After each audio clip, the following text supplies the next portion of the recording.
Story time on how I found out that the caramel sundaes at McDonald's had an ingredient that I did not want to consume. So it was my first day working at McDonald's, and if you do not know, we actually get a complimentary meal for lunch. Now, this complimentary meal did have some exclusions. For example, I couldn't get like a frappe. However, I could get a caramel sundae.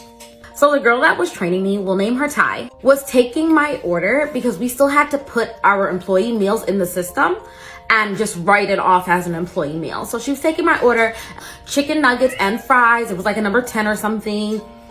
And she asked me, is that all? And I was like, let me get a little fancy with it. I'd like a caramel sundae. To which she looks up from that screen and she looks up at me and she goes, you can't get that. And I was like, what do you mean? It's my world. I can get whatever I want. And I looked very annoyed at her. I was like, what? And she's like, I'll give you a plain sundae. And she went ahead and she marked it off as a plain sundae. So I'm looking at her confused, like, why can't I get a caramel sundae? She's like, I'll show you when you come back from break. And I was like, okay, honey. So I'm there, I eat my nuggets, my fries, my plain sundae. I was like, oh my God, I'm eating it begrudgingly because if I didn't have the caramel, I didn't want the sundae.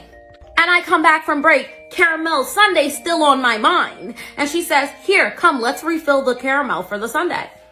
And she comes and she brings me to the machine and she lifts up that little metal lid and inside all I see is mold. And then she proceeds to take the new caramel mix and dump it right on top of the mold.